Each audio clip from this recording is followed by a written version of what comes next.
I hope the next time there's an invocation, when you bow your heads in prayer, you see the blood on your hands. Biological पुरुष भी महिलाओं के एकाधिकार पर अपना हक जता रहे हैं। एलीट वोक जनता द्वारा माइनर बच्चों तक को जेंडर न्यूट्रल बताया जा रहा है। नमस्कार, मैं हिमांशी, स्वागत है आपका द पैम्फलेट में।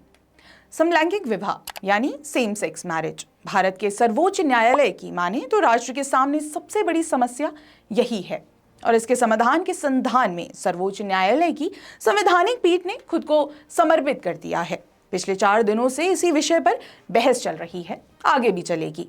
इस समस्या के समाधान के लिए दायर याचिकाओं की सुनवाई के दौरान माननीय मुख्य न्यायाधीश ने जेंडर के विषय को लेकर देश को सतरंगी पतंग का एक नया मांझा पकड़ा दिया। मुख्य न्यायाधीश महोदय ने सॉलिसिटर जनरल की बात की। बायोलॉजिकल मेल का अर्थ है जैविक पुरुष और इसे लेकर कोई धारणा नहीं है, पर टिप्पणी दी कि पुरुष की पूर्ण अवधारणा या महिला की पूर्ण अवधारणा जैसा कुछ नहीं है।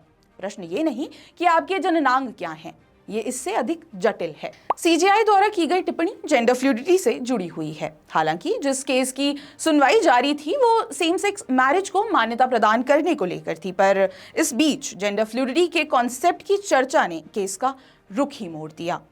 कुछ समय के लिए मूल विषय से अब सबका ध्यान उस कॉन्सेप्ट पर जा टिका है जिसकी चर्चा माननीय मुख्य न्यायाधीश द्वारा की गई है। जेंडर फ्लूइडिटी की बात करके मुख्य न्यायाधीश ने नई बहस छेड़ दी है। इस नए कॉन्सेप्ट का परिणाम पिछले कुछ वर्षों से पाश्चात्य देशों में दिखाई दे रहा है। मामले से ध्यान हटने का सबसे अधिक नुकसान एलजी यानी लेस्बियंस एवं गे कपल्स कम्युनिटी को हुआ है, जो अपने पक्ष में मामले को देख रहे थे। वे शादियों की मान्यता का इंतजार कर रहे थे, पर लगता है कि केस का रुख जेंडर को लेकर आइडेंटिटी क्राइसिस की ओर मुड़ गया है। वैसे तो पश्चिमी देशों का बुद्धिजीवी वर्ग और फेमिनिस्ट महिलाएं आइडेंटिटी क्राइसिस टर्म से खुश नहीं होंगे, क्योंकि इन्होंने लंबे समय से LGBTQ समुदाय के अधिकारों को समर्थन दिया है। फेमिनिस्ट महिलाएं उन लोगों में शामिल रहीं जो वर्क प्लेसेस, सोसाइटी एवं स्पोर्ट्स टूर्नामेंट्स में ट्रांसजेंडर्स के अधिकारों के लिए लड़ती आई हैं। लेकिन कुछ समय से यह समर्थन समस्या में बदल चुका है। फेमिनिस्ट जिस जोर शोर से जेंडर फ्लूइडिटी का समर्थन कर रही थी, अब ये उन पर ही बैकफायर करता नजर आ रहा है।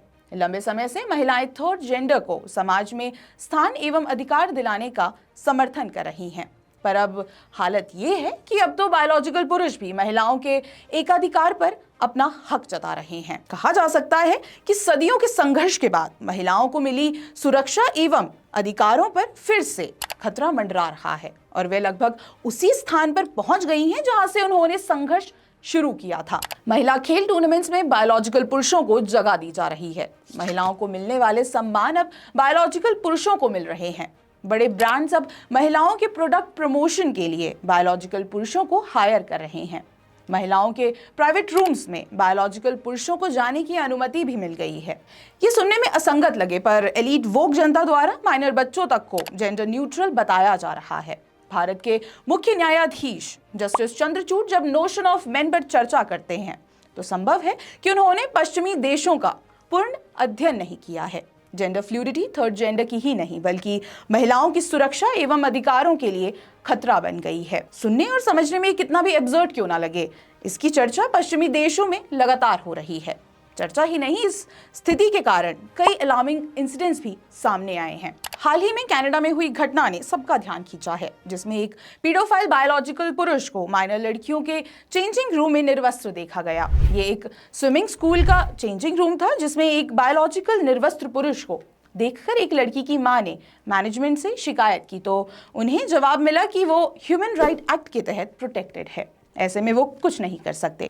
वहीं संबंधित बायोलॉजिकल पुरुष का कहना है कि मानवीय रूप से उसे पूरा अधिकार है महिलाओं के चेंजिंग रूम में जाने का। इस घटना का सोशल मीडिया पर जमकर विरोध किया जा रहा है, पर यह इकलौती घटना नहीं है जिसमें जेंडर फ्लूइडिटी को लेकर बहस शुरू हुई है। असल में इंटरनेट पर ऐसे कई वीडियोस दिखाई दिए जिसमें बायोलॉजिकल पुरुष न केवल महिलाओं के स्पेस को कवर करते दिखाई दिए बल्कि विरोध करने पर हिंसा तक की धमकी देते दिखे। ऐसी घटनाओं को रोकने के लिए जब महिलाएं सरकार और प्रशासन की ओर देखती हैं तो वहां से न्याय नहीं, पॉलिटिक्स ही मिलती है। जैसे अंतर्राष्ट्रीय महिला दिवस पर व्हाइट हाउस द्वारा एक बायोलॉजिकल पुरुष को सम्मानित किया गया था, वहीं महिला खेल श्रेणियों में भी बायोलॉजिकल पुरुष भाग ले सकते हैं। अमेरिका के फ्लोरिडा शहर में एक बॉक्सिंग चैंपियनशिप MMA विमेंस का आयोजन किया जाता है, जिसमें एक बायोलॉजिकल पुरुष MMA फाइटर फॉलन फॉक्स अपनी महिला प्रतिद्वंदी तमिका ब्रेंट को इतनी बुरी तरह से पीटता है कि उसकी खोपड़ी ही टूट जाती है।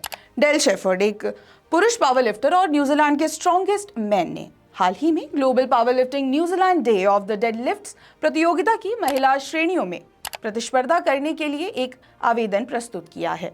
इसी तरह स्विमिंग प्रतियोगिताओं के नियमों में बदलाव के लिए महिला खिलाड़ी NCAA एवं बाइडेन प्रशासन के खिलाफ प्रदर्शन कर रही हैं। अमेरिका का पॉपुलर स्पोर्ट्स ब्रांड नाइकी ने अपने महिला उत्पादों के कैंपेन के लिए एक बायोलॉजिकल पुरुष का चयन किया है।